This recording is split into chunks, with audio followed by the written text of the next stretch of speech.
Remember last week when I told you I couldn't stand this guy? Well, now I've got even more reason to stand him. I'm such a good judge of character. Tempting Fortune episodes 3 and 4. If you haven't watched this, it's on the Channel 4 app. I highly recommend it. This week the contestants were given temptations away for the rest of the group, so nobody had to find out if they took them or not. David's a vicar, so everybody's like, David is a man of God. I trust him, he will not take any temptations. Well, do you know what? Don't judge a book by its cover. Because he was offered a packet of Haribo for £300 and he took it. And do you know what? I don't blame him. In the grand scheme of things, right, £300 isn't that much. Personally, I wouldn't have took it. Had it been Tangfastics, I would have, but I'd have took them back to camp and I'd have says, look guys, we're sharing these, but nobody's getting the dummies and nobody's getting the cooler bottles, okay? I'm sorry for spending your money, but let's share. Hugo is impressing me so much. First of all, he said no to a Terry's chocolate orange. Even I couldn't have done that.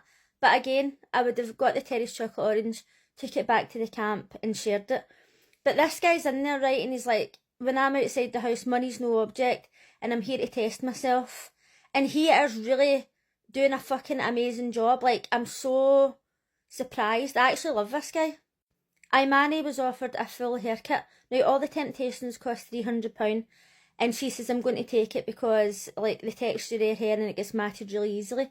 And let me tell you, right, I'm not really a fan of Imani, but see if she'd have come back to camp and says, I got this haircut, I'd have been like, I 100%. Because my hair mats as it is. Like, I can't even imagine how hard it must be for her to brush her hair when she gets out of there when she's not brushed it for 18 days. I'd be like, listen, good for you. She totally deserved it. Like, see having matted hair, it's an actual nightmare. Martha also got offered a brush and she didn't take it. I have to tell you, I would have took it. She's brushing her hair with a fork. See, when I go to sleep at night and I wake up, like, my hair's kind of matted at the back because of the way I sleep. Like, they're going into water, like, they're out in the rain and stuff. Like, I would never get the knots out of my hair. I would have took the brush and I'd have said, like, if anybody wants to use the brush, use it. I wouldn't have grudged anybody spending £300 on a brush.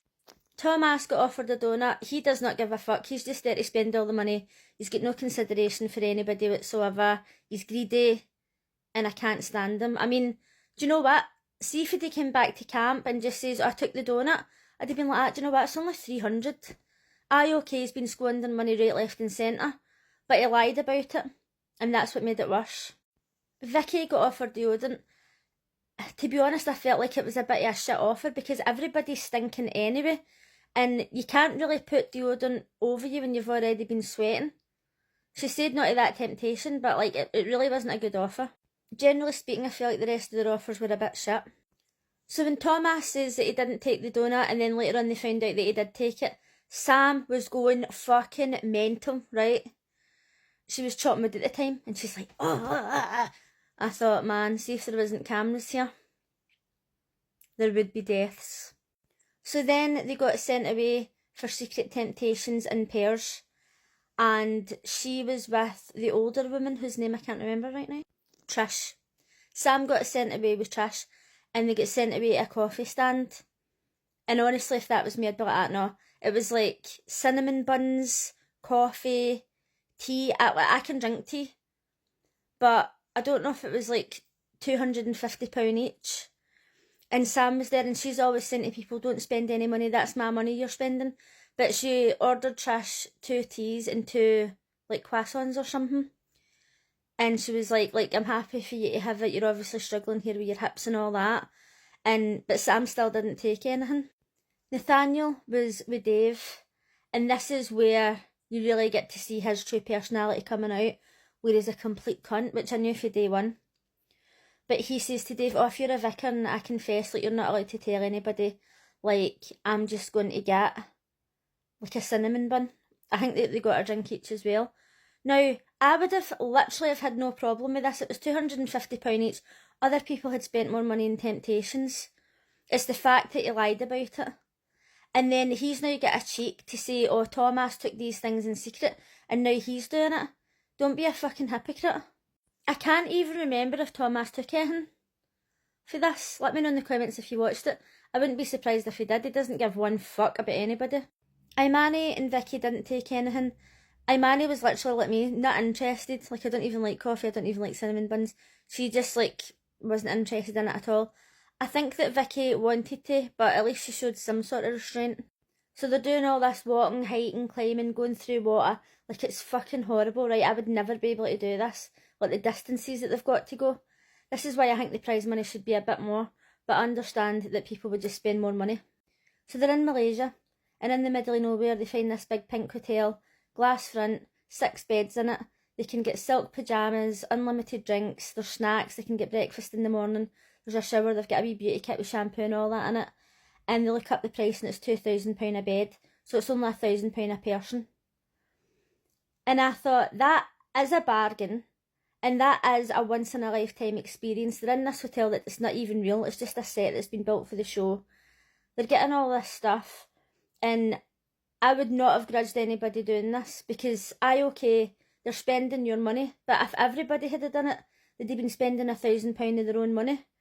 And I know that some people are on there to 100% test themselves. They don't want to take any temptations because they think they're being weak. And I genuinely don't think that there'd have been anything wrong with taking this. The problem would have been the big spenders like Vicky and Thomas, because they had already spent so much. Thomas didn't give a fuck, he just took it anyway. Vicky was saying, I really want to take this, I'm going to end up spending more money, I'm going to have to take shortcuts, I'm going to have to go home. Best decision ever. I made a comment in a video last week saying I can't stand her, and she commented on it saying, sorry I exist, sweetie. And I thought, more dramatics. My problem with her was that she says that her business is worth 7 figures, so she's got the money to buy experiences, to go on holidays, to go on excursions, to test herself in other ways, without trying to take the money off other people. And then if she's actually there to test herself, she was doing a shite job, because she was taking like loads of temptations. And then she said on her channel that she didn't eat before she took the chips and cheese. So I don't understand how that was, because they were all saying, oh, she had a bed and shit last night and now she's eating the chips and cheese. I don't know, I wasn't there. But at the end of the day, I didn't like her because she was selfish. And could I have done the walking that she done? No, I couldn't have. That's why I wouldn't go on the show. But at the end of the day, I didn't like her because I didn't think she should be there. I don't like Nathaniel because he's an absolute fucking cunt. She wasn't a cunt, she was just shite at the game. But anyway, now she's gone and she's living her best life and she's going into 5-star hotels and she can eat as much fucking cheesy chips as she likes. So because she's gone, they've took £30,000 out the final pot, which again, I think is a bit harsh because they've took her share plus £5,000 and she had already spent £4,000, so a lot of damage was done. Thomas and Martha took the hotel, and they weren't really annoyed at Martha because she hadn't had any other temptations, but Thomas is just fucking spending the money. Sam's had enough. She says, if people keep spending money, I'm going to fucking drain the well. I'm with her. Like, if everybody else is going to spend it, you might as well just spend it until there's nothing left. So this dick, he's like, oh, I'm the leader, I'm a natural leader, and you can lead by fear or whatever other shit he was taught, and he thinks he's one of the fucking alphas. He's an absolute fucking embarrassment. I was watching him like that. Is he for fucking real? And then once again, same as last season, the leader of the camp does fuck all apart from that. He's an absolute dick. So they get split into 2 groups and they were tempted with a Chinese takeaway, and this guy says, oh, I'm compulsive, I've had problems with gambling and stuff, and Hugo normally grounds me and he's not here. So the first group was Sam and Hugo and that, they didn't take the temptation even though they wanted it, and it was 4,500 for the full group, which was quite a lot. But he didn't even speak to the group, right, and all of a sudden they went, oh, I'm taking this spring roll, so they were going to be charged for it anyway, which I thought was totally out of order. So he was sitting and he's like, oh, let's not tell the other group that we've took this. He's a fucking lying, conniving dick. Vicky wasn't very good at the game and she was spending all the money, but he's now trying to get his half of the group to lie to the other half. He's a fucking lying, conniving cunt. Imani's been trying to manipulate people for day one, but he's even worse than that. Let me know in the comments what you thought and I'll see you again next week. Bye!